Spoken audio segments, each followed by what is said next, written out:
on the subject of whether this behavior is going to cost Joe Biden politically, there's, you can read the tea leaves in the polls. Recent polling from Harvard Harris poll, this is from last month, May. Is he mentally fit to serve as president, or do you have doubts? 53% have doubts. And that mirrors something from October of 2021. Same thing, 53% had doubts. New polling from independents in that same poll, 61% of the independents have doubts that he is fit to serve in office. 62% say he is too old to be president. 72% of independents, he is too old to be president. In March of 2022, the Wall Street Journal asked folks if they think he's going to run for office. A majority, 52%, say he's not going to run for re-election. So the public faith in his wellness is not there. But I think that two things. One, much of it depends on how people feel like things are going. Like he hasn't gotten noticeably worse since the summer of 2021, and his approval rating was well above 50 in the wake of the American Rescue Plan and heading into Afghanistan. And secondly is the partisan polarization. People can believe all of those things and I think one of the reasons that he might decide to run is that if you put him up against Trump, people might still believe those things. And a lot of them are going to say, well, you know what? Either so is Trump or he's better than Trump. Mm-hmm. And Ron Klain actually had a very telling, I thought, post on Twitter after Macron won re-election in France. Yeah. He said something like, well, would you look at that? A guy with a 30% approval rating wins a resounding re-election because the public hated his opponent. And so he basically said out loud what the Democrats' strategy is in a presidential year, which is to say that the other side is awful. And so whatever you may think of us, but vote for us. But the first point is key too. If he can get the economy going again, if we can stop having global food and fuel crises, then I think people's perception of him will actually improve, even if his kind of apparent cognitive abilities don't improve. So that's like saying, well, if you could just get rid of your cancer, I will pronounce you well. Like you can end this. You can end wars. There are things you can do. But he's not going to be able to end inflation or these gas prices unless he institutes a dramatic shift in policy.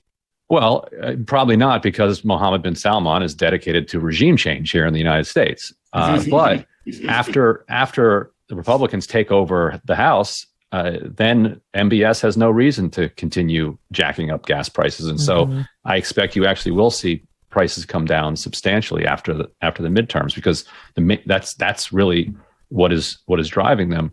And if you can get a resolution, I'm not saying it's going to happen, but if you did get a resolution to the war and you got gas and wheat and manure and other commodities flowing again, then you could see things moving in a positive direction.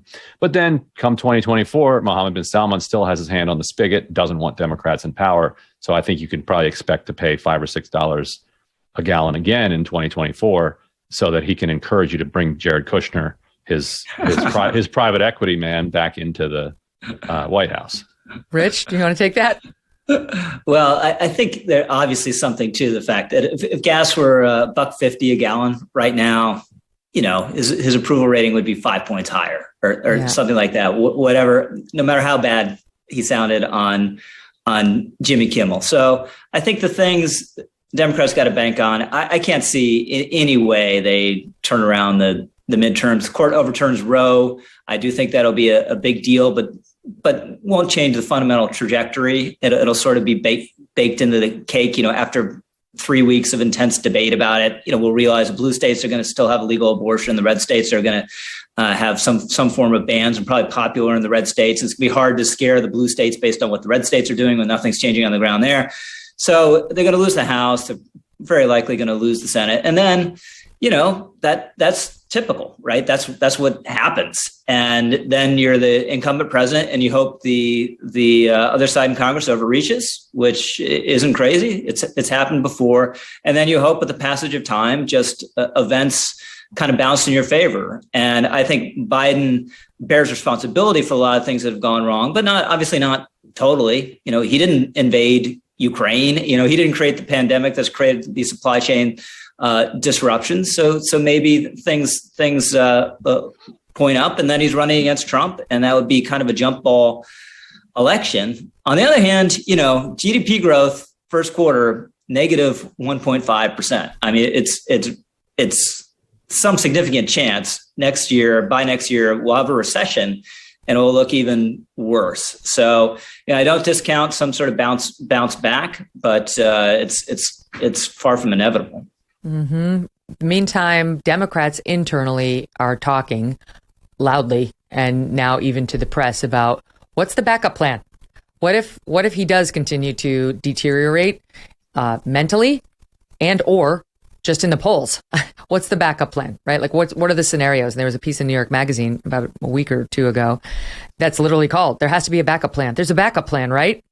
And they are mentioning people like Governor Phil Murphy of New Jersey, who barely won his reelection race. How's he going to be the savior? Of course, Pete Buttigieg, AOC.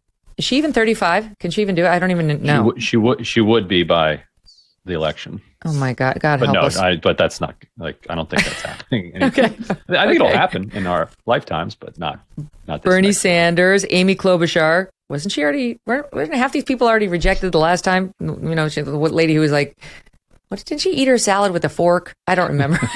Not a fork, a comb. A comb. Fork would be normal.